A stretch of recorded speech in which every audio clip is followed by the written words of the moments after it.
Remember when you put a shame on me? I'm Nanda Arshinta. Ay, open your damn eyes, what you know you see. You said I'm not good enough, that I wanna tell. Now my beauty's like a Tinkerbell on the fairy tale. Look my eyes, eyebrows on flick. Be a strong girl, well soft like a sick. Get your Salam solusi, solusi untuk berdiskusi. Perkenalkan, kami dari kelompok 5 yang beranggotakan saya Cindy Novita Sari dan rekan saya Nesta Marianti Patisya. saya Fajriyah Mahroja. Adapun tema diskusi kami yaitu komunikasi verbal dan komunikasi nonverbal serta implikasinya terhadap pembelajaran.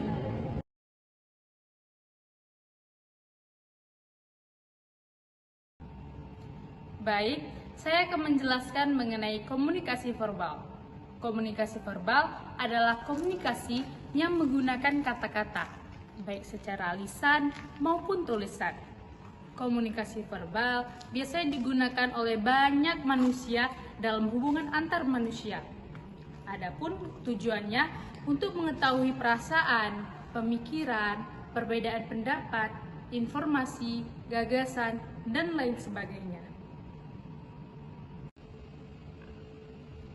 Ada dua jenis komunikasi verbal. Yang pertama, berbicara dan menulis.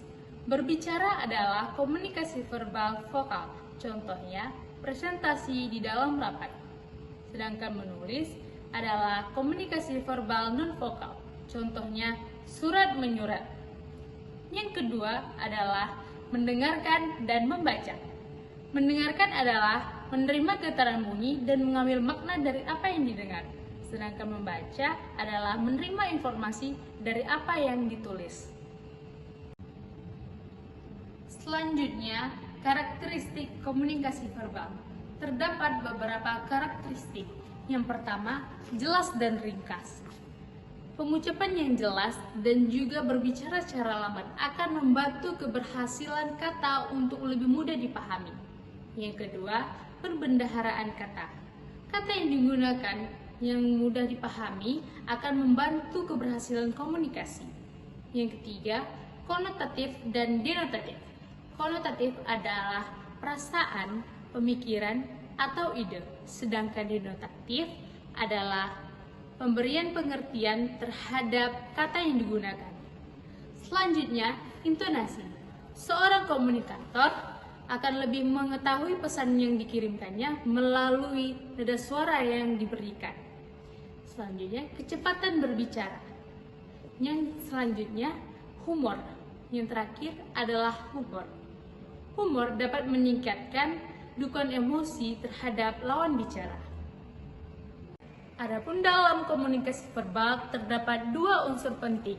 Yang pertama, kata. Kata adalah lambang terkecil dari bahasa.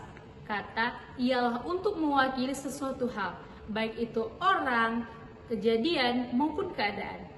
Adapun kata yang dipergunakan adalah kata yang telah abstraksi atau kata yang telah disepakati maknanya, sehingga orang-orang yang terlibat dalam komunikasi akan lebih mudah memahami isi dari pesan komunikasi. Yang kedua adalah bahasa. Bahasa adalah sistem lambang yang dipergunakan untuk berbagi makna.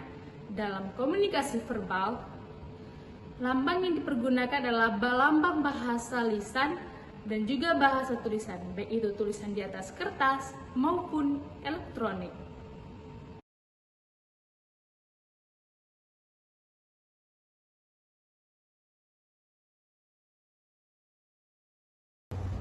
Komunikasi nonverbal adalah semua isyarat yang bukan kata-kata. Nah, melalui komunikasi nonverbal ini kita bisa mengetahui emosional dari seseorang, apakah dia sedang bahagia, sedih, bingung, cemas, dan lain sebagainya.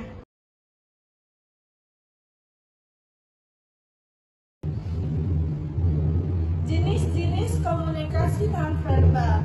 Yang pertama, sentuhan. Nah, untuk sentuhan ini alat penerimanya yaitu kulit, yang dimana contohnya itu ketika kita menyentuh seseorang untuk memberikan suatu informasi yang ingin kita sampaikan kepada seseorang tersebut.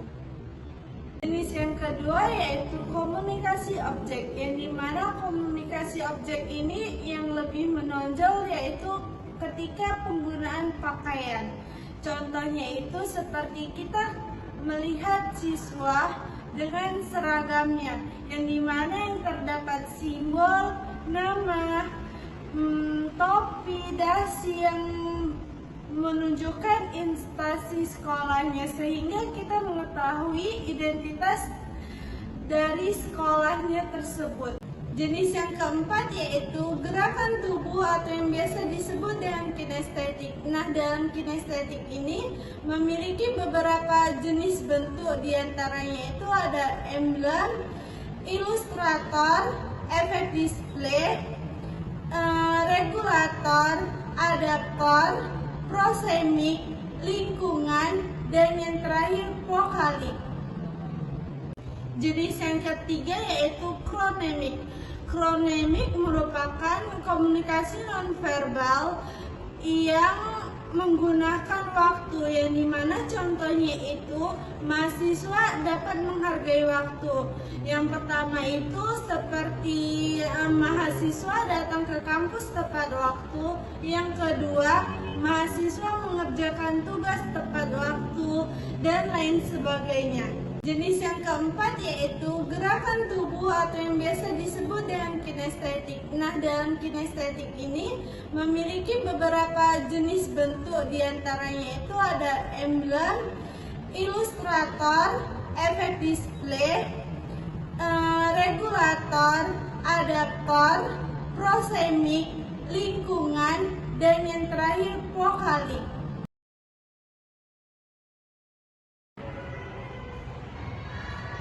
Sip, bagaimana sih implikasi komunikasi verbal dan non-verbal dalam pembelajaran? Kalau menurut aku, implikasi itu dalam pembelajaran bahwa kita itu harus berkomunikasi sesuai dengan kualitas diri kita. Komunikasi verbal dan non-verbal itu adalah modal terbesar dalam pembelajaran. Tidak hanya bagi guru saja yang komunikasi verbal itu dilakukan, tetapi kepada peserta didik, karena komunikasi verbal dan non-verbal itu untuk mengembangkan kualitas diri kita. Jadi ada beberapa implikasi komunikasi verbal dalam pembelajaran. Yang pertama itu guru harus menjadi komunikator yang baik dalam pembelajaran. Guru itu harus menampilkan kualitas dirinya dalam berkomunikasi. Nah, yang kedua itu sebagai komunikator. Jadi guru itu harus bisa sebagai komunikator untuk peserta didiknya. Yang keempat itu ada sebagai pembicara yang baik. Nah, yang keempat itu bawalah energi positif dalam berkomunikasi. Apa saja contoh komunikasi non-verbal dalam pembelajaran? Nah, contohnya itu seperti adanya isyarat tangan. Kita berbicara itu harus menggunakan isyarat tangan. Terus kayak gerakan kita berjalan, kayak menguasai kelas itu. Terus ada gerakan kepala. Nah, selanjutnya itu ada nada suara. Bagaimana kita berkomunikasi dengan nada suara yang baik. Terus ada ekspresi wajah dan juga ada sentuhan.